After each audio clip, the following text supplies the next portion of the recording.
Good morning, everyone. It is March 18th from sunny Central Florida. This will be my second video of the 2012 planting season. And I'm giving you a shot of my loquat tree because this year it is just absolutely loaded with loquats. For those of you who don't know what a loquat is, it's just one of those fruits that has its own taste. It's really mild. I would say the closest thing I could think that it might come to is like a kiwi, but even milder. But it is loaded. The birds love it. Last year I made loquat jam for the first time and it was very good. I just need to really get motivated to make some this year before they're all gone. But it is, and I can't shoot under the tree, but when these things fall off, they decay away and they start new loquat trees. So I have probably 100 little loquat trees under this tree. So if anyone living near wants a loquat tree, just let me know and I have plenty. I'll give you a shot of the garden, the vegetable garden from the house. I'm standing on the deck, so it's a ways away. So I have a little hike, and I usually make this hike 10 times a day, so it helps me get my exercise. But I'm going to stop the video and go down to the garden and we're going to see what's growing. Okay, so here we are going down to the garden. And the sun's in my eyes this morning, so I hope it's not going to put a glare on the camera because I really wanted to just see my fig tree, because the last video I shot, it had no leaves, and you always know spring is here when the fig tree comes out. But it's beautiful, and pretty soon we should be getting a lot of figs and I'll be making fig preserves. Okay, I just started my little flower bed here. Nothing's come up yet. I planted a bunch of seeds, but this first bed here was planted all from seed. It's looking wonderful. I have some nasturtiums right there in the front because nasturtium flowers are edible. They're real peppery tasting and they make a salad really pretty. I have some kale and some Swiss chard, and on the back over here is my sugar snap peas, which are blooming and going up the trellis, so we should have some pretty soon. My grandson's carrots, which he has planted ever since he was a little guy with Gigi in the garden. He loves planting his carrots and pulling them up and eating them. And here I have some spinach. And I'll span around to the next bed, which is broccoli, which is doing very well, and collard greens, which we are already starting to harvest. We should probably have the broccoli in about 4 weeks. In the corner here I have some thyme and oregano, and there's another nasturtium. And in these two bins last year I had planted some asparagus. They didn't do as well as I liked, so I pulled them up, and I had some extra tomatoes, so I filled it up with soil and put tomatoes in it. I'm always moving stuff around. Green beans that I planted probably a week and a half ago, and we had this wonderful rain 2 days ago, and then the next day the sun was shining all day, so they just popped right out and they're growing. So we'll have some green beans soon.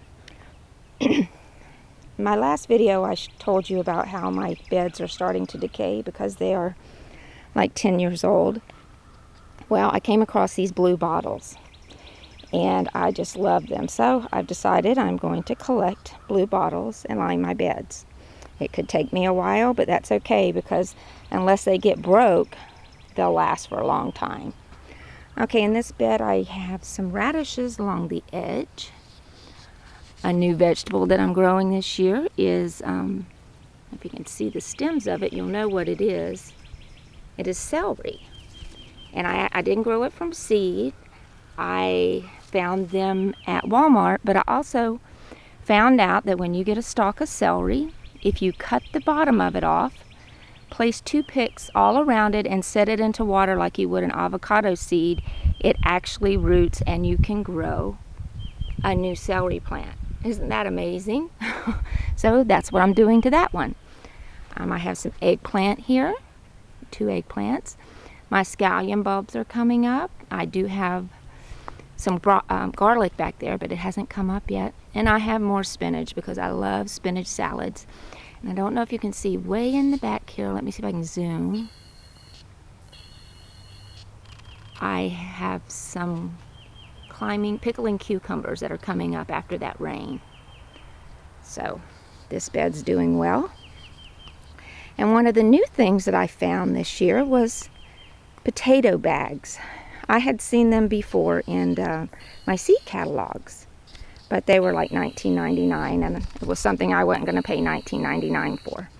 But lo and behold, I was at Walmart one day and there were potato bags. They were $9.99, so I said, oh, what the heck, I'll try them. So they're made out of a really durable, it's almost like a tarp material, and they're circular. And the concept is you fill the soil up about halfway, then you get your seed potatoes and cut them and lay them in there, and as they start popping up, you keep mounding soil up until you get to the top. Then you just let them keep growing. And I think I've told you before in one of my other videos, once the green turns yellow and dies back, then you know it's time to harvest your potatoes. And what's so cool about this is, because it being a potato bag, they put this little flap here so that when it's time to get your potatoes, you can actually see the roots of the potatoes growing down there. But you just lift this up and you can dig your hand in and pull out your potatoes. So it's a cool design, and I thought it was worth 10 bucks, so I bought 2 of them. So I'll let you know how it works. When it's time, I'll try to do a video of the harvest. There's Gigi. She is growing hair, which actually is chives. Her dress is looking a little ragged. I think it's time to change.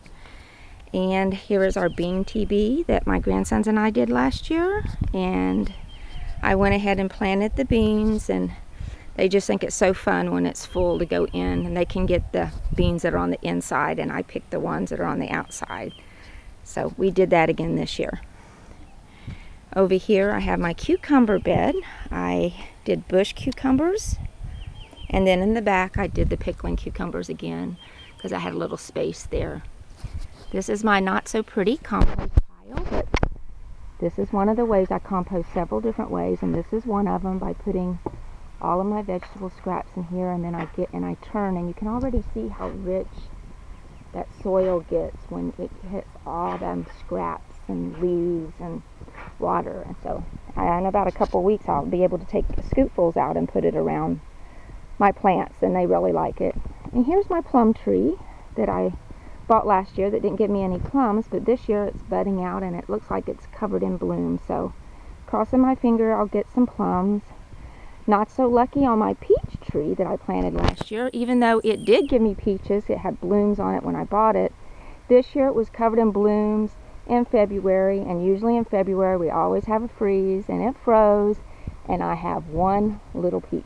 Poor guy, all by himself. Well, there's always next year, and you know, that's the thing about gardening.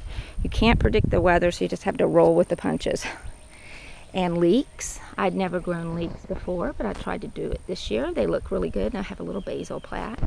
And here's this is the way I normally would do my potatoes, in the potato box here, which is fairly deep. And then you put your seeds in there again and mound it up, and they're nice and healthy and pretty. And I try to time them they take a little bit more time than the green beans, so I try to time them with the green beans so that we can have beans and potatoes.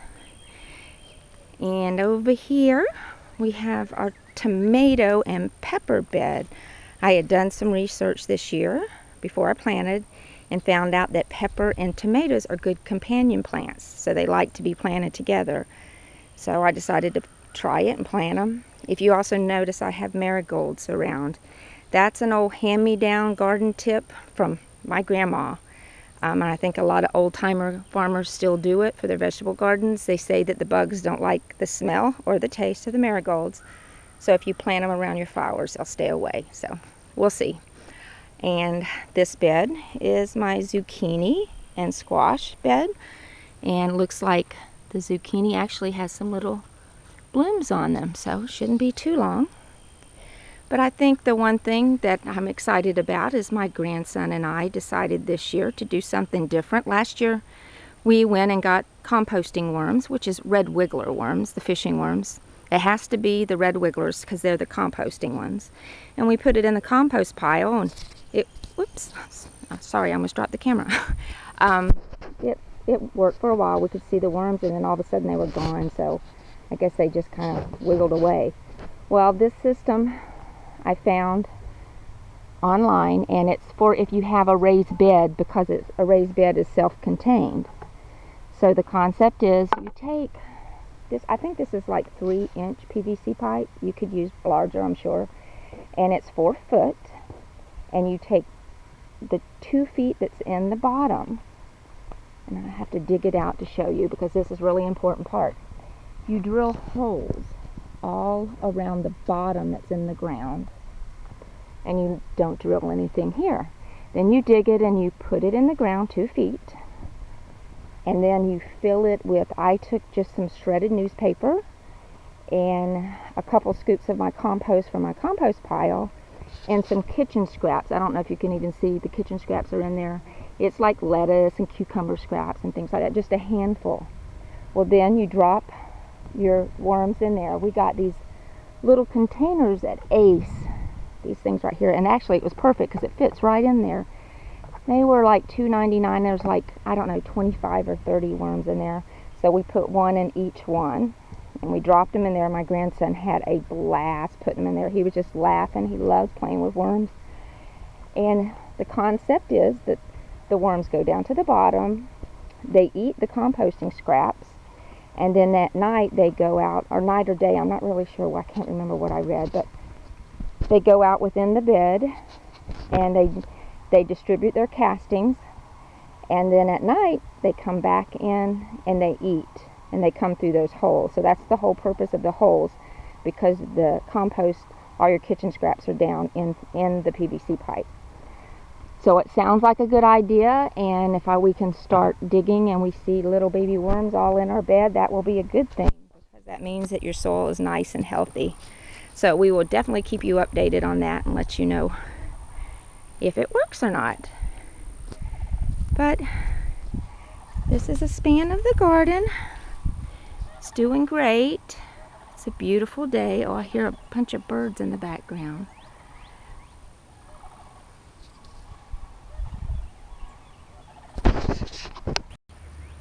And you know, when it's days like this that I just love gardening, and it gives me joy and peace, and I just feel so much closer to God when I'm in my garden.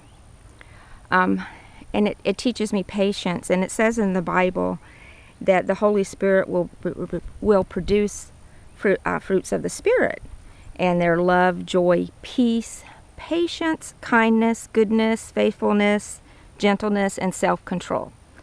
And I have always had a problem with patience, so I really do think that that's why God gave me the joy of gardening, because it teaches me patience. You have to work the soil, you have to plant the seed, you have to water it, nurture it, and then you watch it grow, and then it produces into something beautiful. So I'm so blessed that God gave me the love of gardening, and I hope each one of you, if you don't garden, will take it up as a hobby and experience the joy and the peace that it gives you. Have a wonderful day. Bye-bye for now.